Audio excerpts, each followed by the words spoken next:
салому дуруди бепоён ба кулли мухлисони барномаи дар шабакаҳои иҷтимоӣ. Фирдавси хурсанд топ хабарҳои варзиширо мегӯяд. Рафтем. бозиҳои бошгоҳӣ ба экранҳои мо баргаштанд. Акнун шонси бурд кардан аз пешгӯии ин рақобатҳо боз ҳам зиёдтар шуд. барои маблағ кор кардан аз пешгӯии бозиҳо ба телеграм-канали закрепит кардаи ман дар комментария дароед ва силкаи гузоштаро пахш намоед. дар вақти регистратсия промокоди 1x Фирдавсро истифода баред. дар аввалин пардохт шумо имкон доред 8000 сомонӣ бурд намоед. ба шумо барор.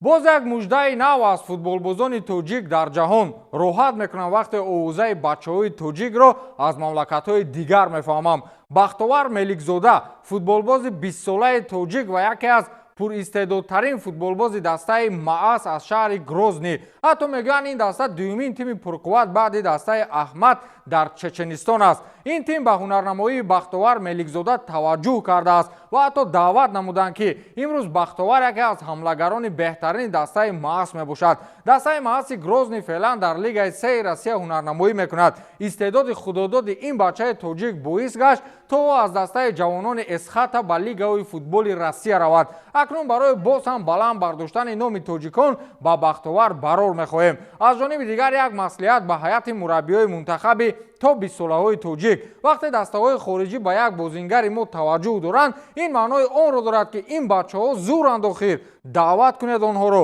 биёед бачаҳо як кор мекунем. барои дастгирии бахтовар ба саҳифаи инстаграми ӯ ва саҳифаи инстаграми дастаи маъас обуна мешавем ва ҳунарнамоии ӯро пайгирӣ мекунем.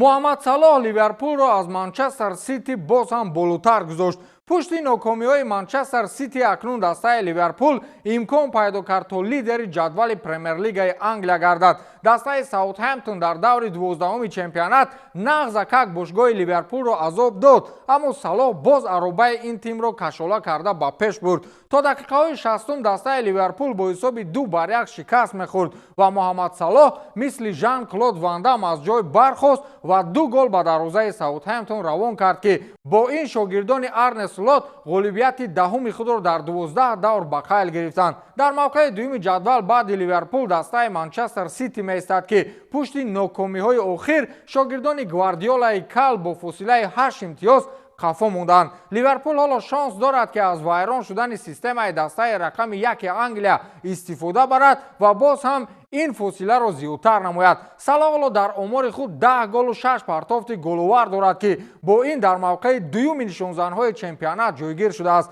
дар ҷои аввал Эрлинг Ҳоланд бо 12 гол меистад. боз ҳам мегӯям ки Салоҳ ва Ливерпул шонси хеле хуб доранд. Манчестер Сити аз ин гуна мушкилиҳо зуд раҳо меёбад ва вақте раҳо ёфт, ба қавли он блогер, маззаи ҳамаша мегрезонад.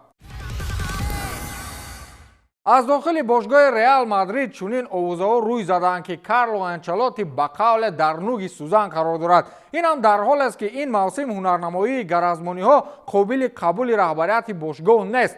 чанд бозиҳои номуваффақона дар чемпионати Испания ва шикасти ҳангомавии ин даста аз Барселона Пересро маҷбур кардааст ки дар мавриди тақдири Карло Анчелоти фикр кунад. пойгоҳи хабарии Релево иттилоъ додааст ки бозӣ бо Осасуна дар рӯзи 9 ноябр имтиҳони бузурге барои Анчелоти буд. дар сурати шикаст хӯрдан сармураббии итолиёвӣ воқеан аз маснади сармураббигӣ ронда мешуд, аммо шогирдони ӯ ба истилои русӣ падвадид накарданд ва бо ҳисоби 4-0 ғалаба намуданд. ҳатто мишмишҳо аст ки раҳбарияти бошгоҳи Реал пеш аз бозӣ бо Сантьяго Солари собиқ сармураббии Реал дар робита буданд ва ба ӯ ҳушдор доданд ки омода бошад. хулос Анчелоти ҳамаи нақшаҳои Реалро дар ин бозӣ ҷазир карду Солариро ноумед. баъди рафтани Зидан Солари як муддат сармураббии бошгоҳи шоҳона буд ва аз дасташ ба қавле қавр наомад. мегӯн Флорентино Перес ҳам сину солаш ба ҷое расидааст. мегӯянд одам пир шуд, ақлаш мисли кӯдак кор мекунад.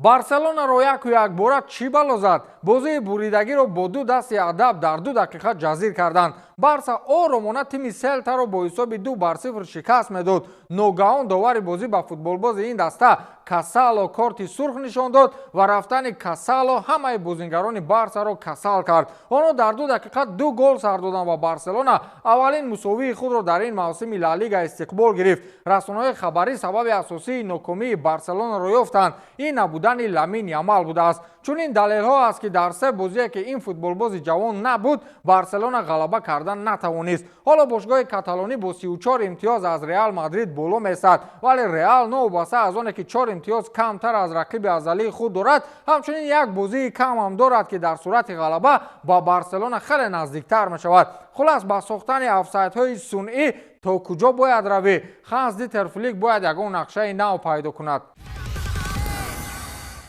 Harry Kane дар Бундеслига мӯъҷиза меофарад. дар бозии муқобили Аусбург футболбози англис хетрик кард. Кейн 2 голро аз зарбаи пеналти дар дақиқаҳои 63 ва 93 ба самар расонида, як голи дигарро дар дақиқаи 95 ба як маҳорати воло зад. ҳоло Кейн дар мавсими имсолаи Бундеслигаи Олмон бо 14 гол ва 6 ирсоли головар пас аз 11 даври бозиҳо пешгоми беҳтарин нишонзанҳо аст. ҳамчунин Кейн бо задани 50 гол дар Бундеслига аз ҳама зудтарин рекорди чемпионати Олмонро гузошт. голи сеюми Кейн ба дарвозаи Аусбург голи 50-уми ӯ дар 43 бозии мусобиқа буд. Кейн рекорди Эрлинг Ҳоландро ки дар 50 бозӣ 50 гол дар ҳайати Боруссияи Дортмунд зада буд, нав кард. хулас ҳоло Harry Kane агар Баварияро ягон баллон назанад, қарор аст дар ниҳоят бо ягон даста унвони чемпионӣ ба даст биёрад. ва агар Бавария ҳамин сол ҳам дар ягон ҷо чемпион нашуд, пас гуфта метавонем ки қадами номубораки Harry Kane гар ба футбол расад, барорад дуд.